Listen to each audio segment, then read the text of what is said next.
الأنبياء والمرسلين حبيب قلوبنا وطبيب نفوسنا رحمة للعالمين بالقاسم محمد اللهم صل على محمد وآل محمد. الصلاة والسلام على أهل بيته الطيبين الطاهرين المعصومين المظلومين ولعنة الله على أعدائهم أجمعين. اللهم كن لوليك الحجة ابن الحسن صلواتك عليه وعلى آبائه في هذه الساعة وفي كل ساعة وليا وحافظا وقائدا وناصرا ودليلا وعينا حتى تسكنه أرضك طوعا وتمتع فيها طويلا برحمتك يا أرحم الراحمين. اللهم صل على محمد وآل محمد. Assalamu alaikum wa rahmatullahi wa barakatuh. All praise and glory belongs to Allah,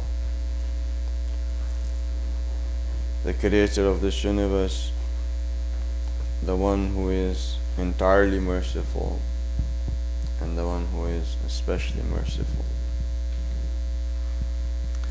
Entirely merciful is the name that you call Allah subhanahu wa ta'ala by Ar-Rahman, and especially merciful is the name that we call Allah subhanahu wa ta'ala as Ar-Rahim. Allah subhanahu wa ta'ala's mercy that is general, that is for entire creation. All you have to do to be liable or you will get that mercy is just to be a creation. So as long as there is something which is the creation of Allah subhanahu wa ta'ala, which is everything. So His entire mercy is going to encompass all of His creations. But then His special mercy is Rahim. For that you have to become into the circle of the love of Allah subhanahu wa ta'ala. You have to get near to Allah subhanahu wa ta'ala to be able to get that special mercy. A little bit what happens with us is that once we are getting the mercy and the bounties of Allah subhanahu wa ta'ala or the blessings, we tend to think that we are part of His special mercy. But where we have to understand is that His mercy as Ar-Rahman is for everything as long as something is a creation. So if you and I happen to be a creation, Allah subhanahu wa ta'ala's mercy is going to encompass us too. Meaning that even if an animal looks up towards the sky and asks Allah subhanahu wa ta'ala for rain, Allah subhanahu wa ta'ala is going to bring rain for that animal. Yeah. Because it is the creation of Allah subhanahu wa ta'ala. We've seen there are narrations where you find that these muttaqi parhezgar people, the pious and the righteous of the town, they went outside and they called for rain and there was no rain. And then while they were trying no rain, they saw there was this cow. He had given a calf. So the baby cow was there, and because there was no rain, there was no food for the cow and there was no milk for the calf. So this cow looked up to the sky and she looked down to the calf. As she looked down to the calf, she seemed as if she had a tear in her eye. And when she looked up, it started to rain.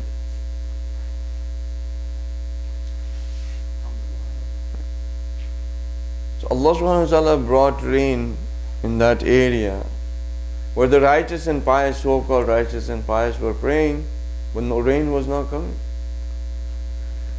But that cow, whose creator is also Allah, and animals do also look up to Allah subhanahu wa ta'ala. They look up to Him, they ask Him, they do His tasbih, they do His glorification. They understand their Lord. Otherwise, how can they do tasbih? Yusabbihu lillahi ma fis samawati wa ma fil ardh. So when we kind of get confused that okay, we are getting all of these blessings, that means that we think of ourselves that we are part of His special mercy. But to be part of His special mercy, we have to do something to become part of it. It's not just to be a creation. Okay? And maybe I'll explain that to you. See, like your daughter or your son, you have two types of relationship with them. One is static and the other is dynamic. Okay? The static relationship that I have with my son is that he's my son. Okay? And no matter what happens, he's going to be my son. Right? But then there is this dynamic relationship that I have with my son is that sometimes he makes me happy and sometimes he makes me mad. Right? But the static portion of it is going to remain the same. Meaning it will never be that he's not my son. Right? Even if he's good, he's bad, he mashallah goes to jail, he studies hard, he becomes a Maulana, he becomes righteous and pious, he breaks the laws of Allah subhanahu wa ta'ala, he commits the atrocities, he does gunah nikubira, whatever it is, he's still going to be my son. At the end of the day, I'm his father and he's my son. This relationship is what I'm telling you, that is of Rahman. It's static. As long as you and I are a creation of Allah subhanahu wa ta'ala, which we are, we will never be out of that realm of creation of His. We will always be makhluk and He is always going to be our Khaliq. But the other relationship that we will have with Allah subhanahu wa ta'ala is dynamic. That sometimes we will make Him happy, sometimes we will gain His pleasure, and sometimes maghdubi alayhim waladhdallin. Right? We sometimes will be part of those people upon whom the wrath of Allah subhanahu wa ta'ala has come down, or the ones who have gone astray. Right? So this dynamic relationship actually determines the special mercy. ठीक है? उर्दू में कह दें कि अगर आपके पास खाना है, कपड़ा है, पानी है, नेमतें हैं, औलाद हैं, ठीक है, अगर ये सारी चीज़ें हैं, तो आप ये ना कभी समझ लीजिएगा कि अब मैं तो यानी मैं सुकून में, खुदा मेरे बहुत मेहरबान है। नहीं, किस तरह से बहुत मेहरबान है कि मैं गुनाह करता हूँ, उसके फिस्क व फजूर करता हूँ, नमाज नहीं पढ़ता, फॉर एग्जाम्पल रोज़ों को तोड़ता हूँ, जो कुछ मर्ज़ी करूँ, वो तो मेरे ऊपर रहमान और रहीम है, वो तो बिल्कुल। अगर अल्लाह सुब्हानहू व तआला हमारे गुनाहों की बिना पे हमें रिस्क देने लगता या हमसे रिस्क को जो है वो छीनने लगता, तो मेरा नहीं ख्याल कि कोई इस दुनिया के अंदर बहुत कम लोग होते जिनके पास रिस्क रह जाते। If Allah subhanahu wa ta'ala was going to punish us in this world according to our sins and refrain the sustenance and the mercy of His, I don't think there would be too many people who would actually receive any sort of food, shelter and so. So this special mercy of Allah subhanahu wa ta'ala, we have to enter into it. And that we have to do it by choice. To enter into this special mercy of Allah, we say, Qurbatan ilallah. So whatever fast you're going to do, you say Qurbatan ilallah. Namaz you read, you say Qurbatan ilallah. You give in the way of Allah subhanahu wa ta'ala, you say Qurbatan ilallah. Why do you always say Qurbatan ilallah? If somebody was to come up and say, why did you fast? You would say what? Why did you fast? Qurbatan ilallah, right? You never say, I fast today, Qurbatan ilal Jannah. Have you ever done that intention? That you pray namaz, मैं नमाज पढ़ता हूँ Qurbatan ilal Jannah. I read my namaz to get near to heaven. Have you ever done that? No. We're never told to do that. Every action has to be performed for the nearness of Allah subhanahu wa ta'ala. Why nearness? Because if you do not get near to Allah subhanahu wa ta'ala, you will not be able to enter into the special mercy which is Rahim. How long is Allah subhanahu wa ta'ala Rahman? How long is He Rahman? Until there is a creation. He was Rahman before the creation, He will be Rahman after the creation. His essence, these qualities are not out of His essence. Right? What about Rahim? How long is He going to be Rahim? He was Rahim before, He is Rahim now, and He will remain Rahim later on. But the difference between Rahman and Rahim, Rahim is continuous mercy. There has no end. Special mercy, continuous mercy, there has no end. Meaning if a person was to enter into that circle of nearness to Allah subhanahu wa ta'ala, that person will be in the mercy of Allah subhanahu wa ta'ala forever. No end. And no limit. Right? So it's like, okay, how much money can you earn? Maybe 150,000, 250,000, 500,000, 1 million, 2 million. There's a there is a highest paid individual out there, the actors, the actresses, whatever, the sports people, whatever, but there is a cap, right? Is there a cap in the special mercy of Allah subhanahu wa ta'ala? There's no cap. How much can you earn there? Unlimited. Right? So, whenever you perform something, you say qurbatan illah. So you saying qurbatan illah to gain nearness to Allah subhanahu wa ta'ala, so you can enter into that special mercy of Allah. Rahim. Okay? Just because you were born doesn't mean you are going to enter it. Just because you were born in a Muslim family doesn't mean you're going to enter it. You have to earn it. What is the earning of that? Is the closeness to Allah. So let's see if we can try to explain what this closeness means. Obviously, let's eliminate the ones that we know that it's not. So it's not physical. Right? Allah subhanahu wa ta'ala is not somewhere up in the heavens sitting on a throne with the white beard and long hair and wearing white clothes, and He comes down from His steps sometimes and wrestles with prophets so He's not like that. He's not like the person described by some other people that He'll put His foot in the hellfire. And He's not a body. Right? He's not sitting on a throne. He doesn't have long hair, white beard. It's not like that. Right? So we know that He's not body. We know that this closeness is not physical. Okay.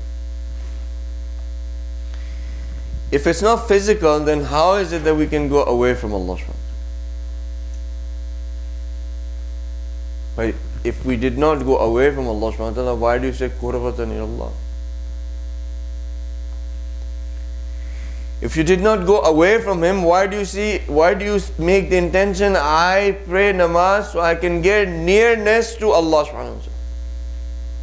If you've never been away, then how can you ask for being near to Him? Right? And if it's not physical, so you cannot be away. And if you're not away, then what are you asking for? When is over? Yes? I'll give you another example how close Allah subhanahu wa ta'ala is. Can you think of an apple tree? Think of an apple tree and just keep that image in your mind. You have the apple tree? Majority of you, whose ever apple tree had yellow apples, can recite a salawat.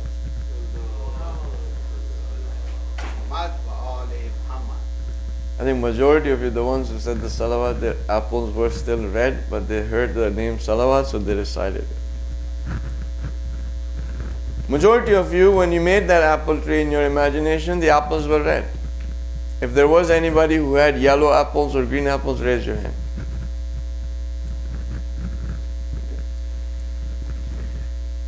How long did that tree exist for? You see, I distracted you. When I told you to make that tree in your mind, your attention was on that tree.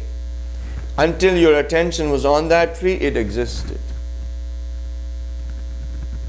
As soon as I asked you who had the yellow apples and the red apples, recite salawat, I distracted you. When you said salawat, the tree was gone. So why did the tree exist? Because your attention was on that tree. That tree was your creation. You created it. But the reason why it existed is because your attention was with that tree.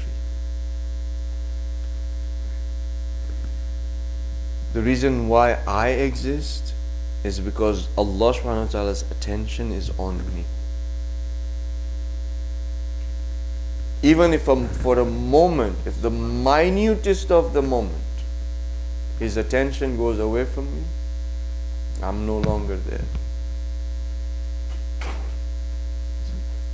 Did you see the experiment? You imagined the tree existed. As long as your attention was there, the tree existed. As soon as you got distracted, your attention went away, the tree went away. How close were you to that tree? You were, I mean, the tree, the reason why the tree existed is because of your attention, because of your proximity, closeness, attention towards that tree. And how close were you? For the minutest of the moment when I distracted you, the tree went away. So the reason why you and I are existing is because Allah subhanahu wa ta'ala's attention is on us. I mean, how more closeness do you want? My existence in its entirety is dependent on the attention of Allah subhanahu wa ta'ala. Adhkuruni fadhkurukum. You remember me, I will remember you. And they say that when you remember somebody, it is them remembering you first and then you remember. When I say Ya Allah, it's because Allah subhanahu wa ta'ala said Ya Hasan. When He says Ya Hasan, I say Ya Allah. What does it seem to me? It seems like I'm saying Ya Allah. Every time you remember Allah subhanahu wa ta'ala, He's actually remembered you first. Right? Remembered you in what sense? Remembered in the sense of attentive towards you, out of love. Right? I mean, how close do you want to be? He says that I'm closer to your jugular vein, right? You've heard that in the Quran. This jugular vein, being closer to your jugular vein, doesn't mean that somebody opens up the jugular vein and says, okay, maybe Allah subhanahu wa ta'ala is over there. It means your life. If the jugular vein is cut, you're no longer there. You no longer exist. I'm closer to you than that because my attention is on you, therefore you exist. Right? If I was to stop being attentive to you even for a moment, you will not exist. Just like somebody was to cut your jugular vein. With me? So when Allah subhanahu wa ta'ala is that near, why do we have to keep on asking qurbatan ilallah? That I seek nearness to you. Qurb actually in Arabic, wonderful language, Arabic. It's one of the most easiest languages, and it's one of the languages that can be that precise with words that no other language can. I mean, they have 70 different names for camel, Just that same amount of words for date, khajur, that you're going to open your fast with. With the minutest of the difference of the species of camels or in dates, they have a different name for it. And it's one of the most easiest languages in the world. What Shaitan has done, and by the way, he's going to be being released from his prison for 3 or 4 days, so everybody should be careful.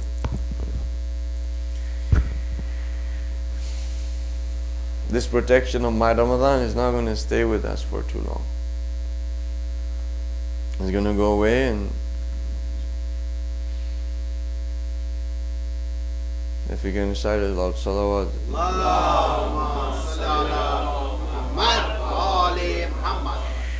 So in Arabic, it's wonderful how the beauty of it, and Shaitan has made it look so difficult. So therefore, we learn one of those languages which is actually more difficult than Arabic.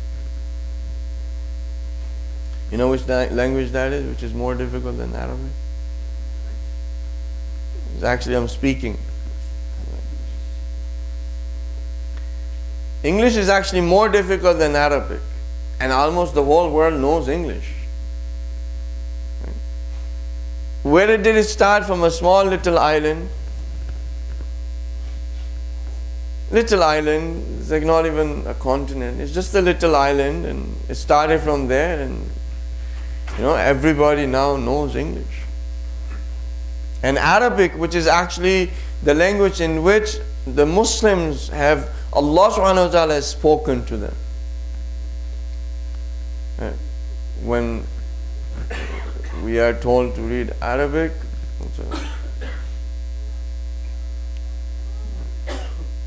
I can. We put an English book? Yeah, no problems. I can read the Quran in English if you want. I can transliterate, the transliteration of the Quran. Oh, I can read that. Give me dua that way, I can read that. But Arabic, no. We say Quran is a holy book. Right? Just one story for you guys to come back to me. The topic is the qurb, which is the word in Arabic, and there's a few different angles that we need to explain that. This guy was crossing the border, and the border patrol found a CD in his car. So they found a CD, and they said, what is this? He said, this is my holy book. And the CD was Quran. He said, this is my holy book. So I said, okay. He went and he put the CD into the CD player, and the Quran started reciting. He said, what is the Quran saying? He said, I don't know. The border patrol officer asked him, he said, how do you know this book is holy?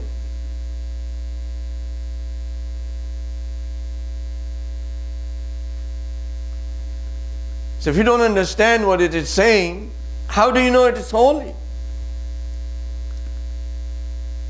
And the gentleman had no answer. Right?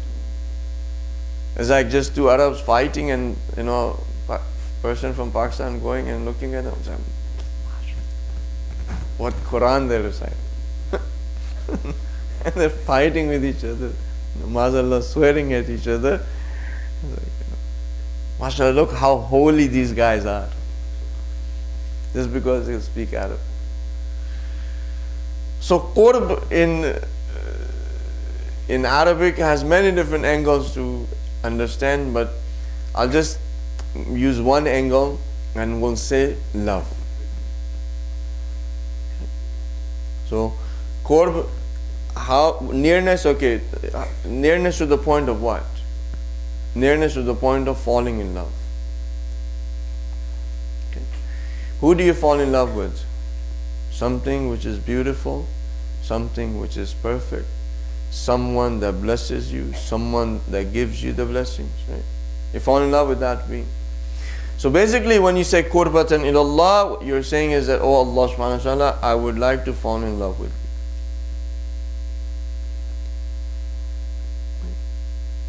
So why did you fast? You fasted so you could fall in love with Allah. Why are you going to pray namaz? So you could fall in love with Allah. What is the worship doing? It's facilitating the environment of love. There are many people who do not follow the furuat deen, like they will not pray namaz, they will not do, they will not have fasting, hajj, khums, zakat, amr bil ma'ruf and nahy munkar and all that. They don't do that, and they say, I am in love with Allah subhanahu wa ta'ala. In order for you truly to be in love with that being that has given you all of these things, He's told you, if you want to fall in love with me, this is the way. If you do not fall in love with me that way, whomever you have fallen in love with is not me.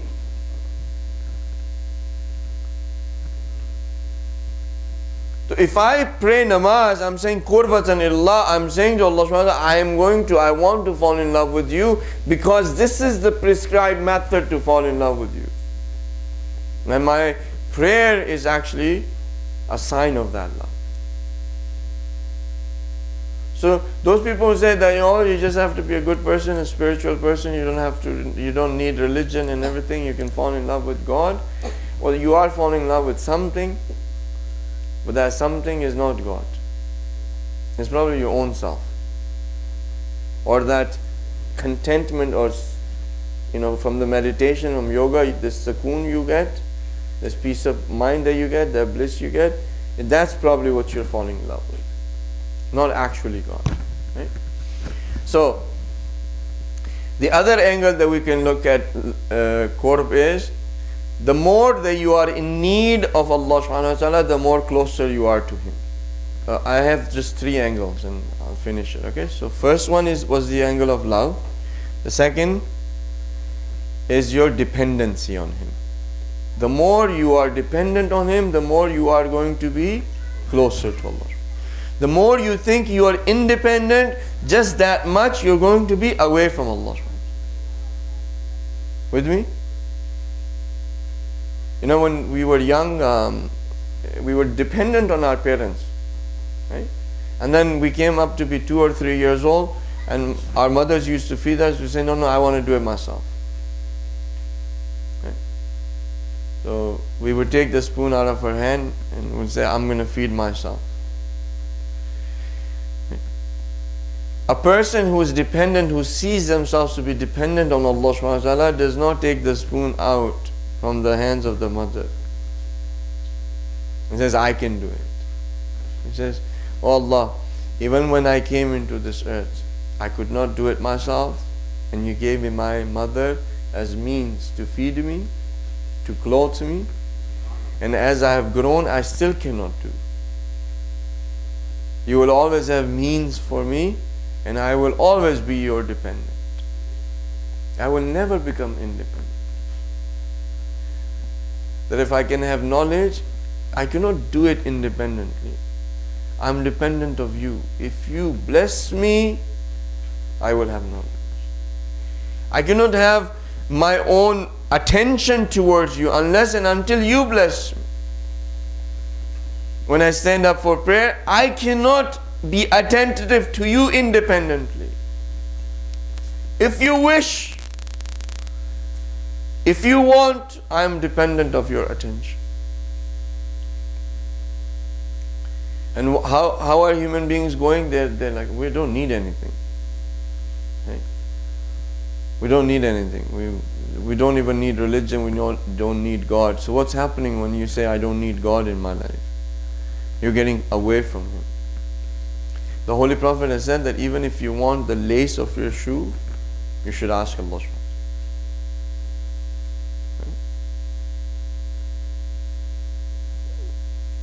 So next time, okay, this is when you sit down half an hour with Allah subhanahu wa ta'ala, speak to Him. I need oxygen to breathe. I need earth to walk on. Okay, I need water for my thirst. I need food. They go through sometimes people run out of things to ask Allah subhanahu wa ta'ala. It's like, what am I going to ask? What do you mean, what are you going to ask? How can you run out of things? He says, I don't know what to ask for from Allah subhanahu wa ta'ala. You have to, if you feel dependent to Allah subhanahu wa ta'ala, you'll even be asking for each breath you're taking. It's only when we start thinking, I can do it myself, I don't need anybody else, is where we start thinking, I don't need Allah SWT. You with me so far? So the more you are dependent on Him, the more closer you are, and the more that you are in love with Him, the more closer you are. The third one is the last angle of nearness to Allah SWT, and that is, the more qualities of Allah SWT are in your character, that much closer you are to Allah SWT. Are you with me? Okay. Like if you look at the 99 names, we don't have them here, but if you were to take a look at the 99 names of Allah SWT, majority of those names, the meanings, when you look at it, you can acquire those qualities if you don't have. Can you forgive? Jay? Ghafoor? Can you forgive? Okay, if you can forgive, and the more this quality gets towards its perfection, the more you are getting what? Close to Allah. Yeah. Yeah. Right? Can you be generous? Yes? The more you are generous and towards perfection it is reaching, the more closer you are getting to Allah. You read Dua Josh-e-Kabir, right? There's 1,000 names of Allah SWT. Okay, some of those names, I cannot be Khalik. Okay? I cannot be Khalik in a way that I can create. But Allah SWT is always going to be my Khalik and I'm Makhluk. There are some of those things that we cannot acquire. But the 1,000 names that we recited of Allah SWT, if you looked at them again and again, you would have seen that some of those names, or all of those names, you had the ability to acquire them in your character. The one who feeds Tifl al-Saghir, the one who feeds a small child. Can you feed a small child? This is one of the names of Allah SWT. Can you feed a small child? You can. The more you become better at feeding a small child or other people, you're getting closer to Allah. And my sisters, just one thing for you, and we'll move on. One day, the daughter of Imam Khomeini came up to him and said that, these children of mine, they have done so much, like they upset me so much, they really, I'm so frustrated, I don't know what to do, it's so difficult. Right? And he replied, he said, any day you want, my daughter, you can have the reward of my worship, I'll give it to you, as long as you give the reward of raising them back to me. Ayatollah Khomeini ने कहा कि जब भी तुम चाहो मेरी इबादतों का सवाब तुम ले लो और इनको बड़ा करने का, पालने का सवाब मुझे दे दो.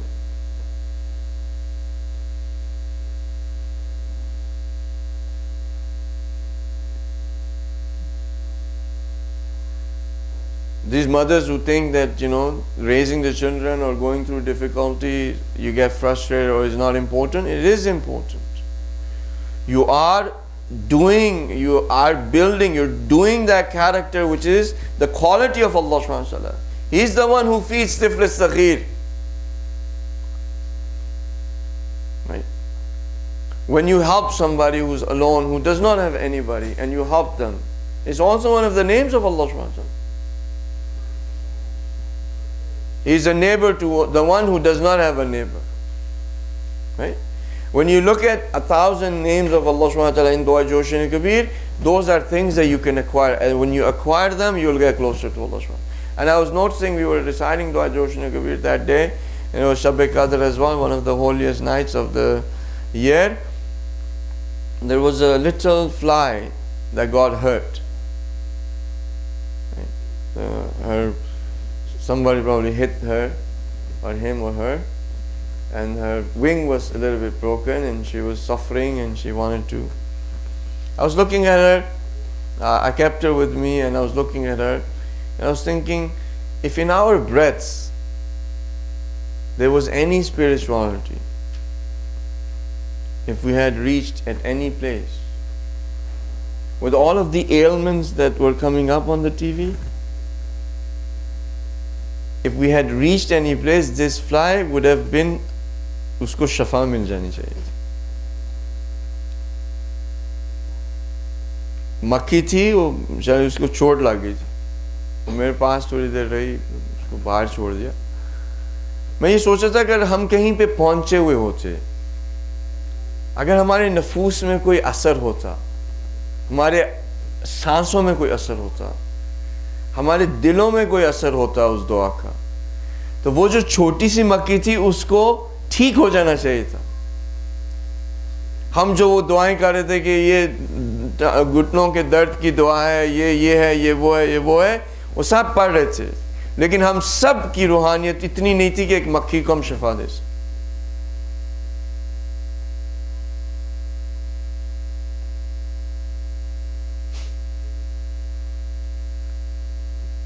We were not there yet. Surah Al-Hamd has this ta'seer that if you recite it on a dead person, it comes back to life. Surah Al-Hamd, if it's recited on a dead person who's gone, if you recite Surah Al-Hamd on that dead person, he'll come back to life. And the ironic thing is that we actually recite the most Surah Al-Hamd on the dead. आज तक देखा है कि किसी ने सूरह अल-हम्द किसी मुर्दे पे पढ़ी और वो उठ के ये अल्लाह कह के खड़ा हो जाए, क्या हसन मेहरबानी आपकी, आपने मुझे वापस जिंदा कर दिया। I mean, this is part of the tradition. It's written. The Holy Prophet has said that Surah Al-Hamd, if recited on a dead person, would come back to life. और अब हम पढ़ें सूरह अल-हम्द को, we recite it on a dead person, doesn't come back to life, what do we say? Oh, ये पता नहीं रसूल ने सही कहा था या नहीं कहा था, माज़अल्लाह, रसूल ने जो कहा वो ऐसे ही है। What the Prophet has said, it is such. It is us, it is which tongue that is reciting it. Imam Ali alayhi salatu wasalam was able to get the dead back to life just by having his body touched to the dead person.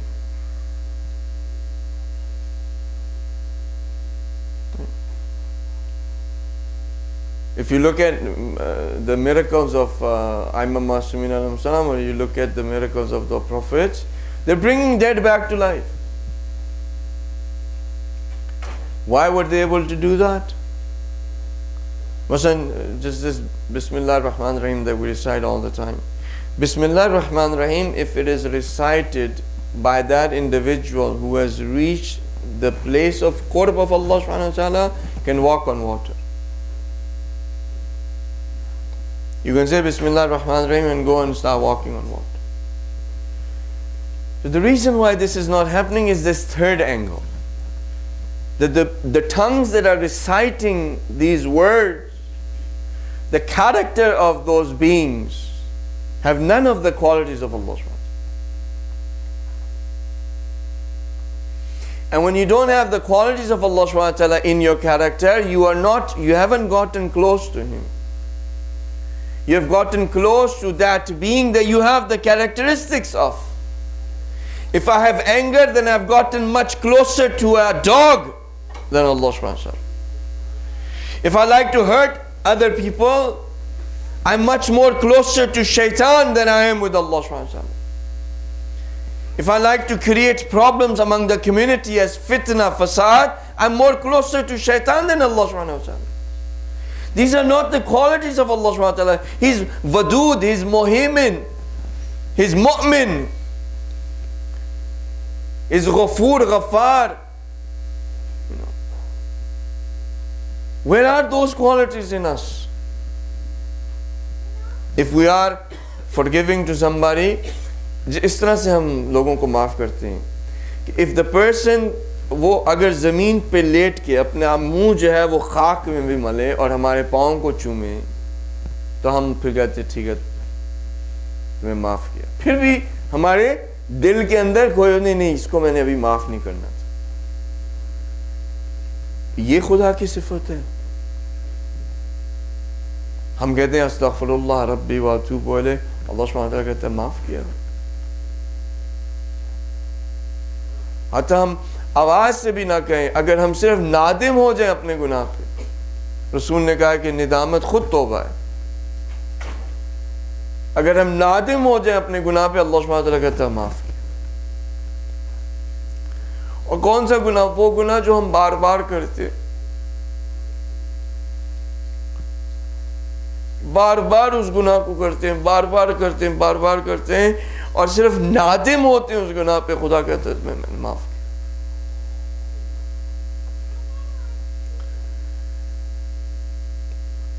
ये खुदा, अगर if you want to have the character of forgiving, forgive like Allah सुब्हानहू व तआला। If you want to give and be generous, give. Be generous like Allah subhanahu wa ta'ala. If you want to be merciful, be merciful like He is merciful.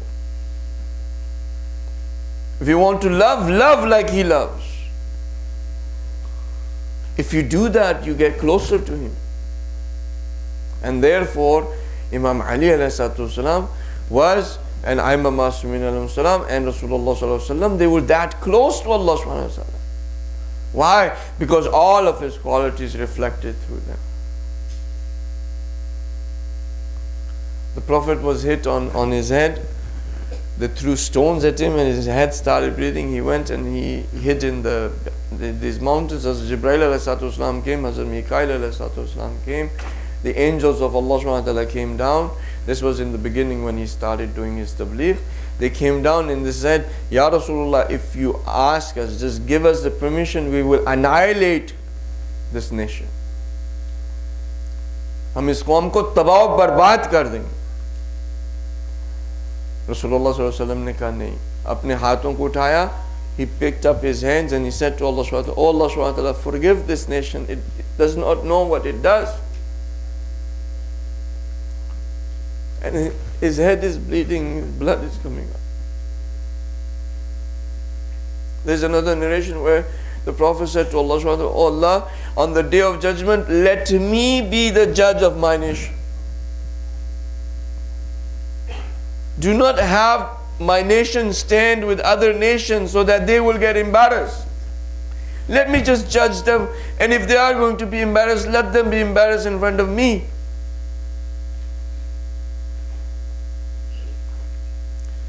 Allah subhanahu wa ta'ala said to him, He said, I will judge your nation myself. He said, if this is the way you are, I will judge your nation myself so that your nation is not even embarrassed in front of you. कि मैं तुम्हारी उम्मत का हिसाब ले लूंगा ताकि वो तुम्हारे सामने भी जलील ना हो।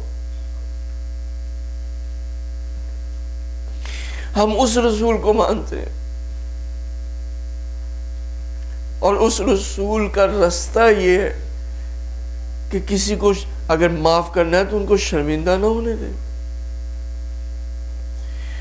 उनकी माफी को मान जाए। अगर वो माफ आपको कहते हैं कि मुझे माफ कर दो, मान जाए, उसको नाक को जाए, उसको जलील ना करें।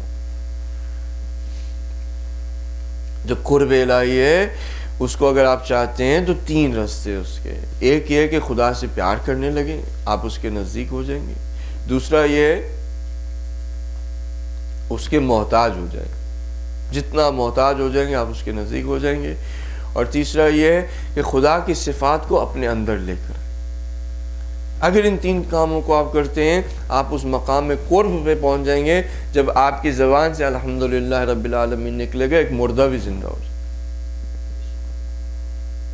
और खुदा करे कि हम उस जगह पे पहुंच जाएं कि मैं वापस आऊँ या अल्लाह मैंने अगर ज़िंदगी दी मैं आऊँ और देखूँ कि एक वही मक्खी जिसको हम शफा नहीं दे सके सब मिलकर, जो हमारे बच्चे के हाथ पे बैठ के शफा पाए।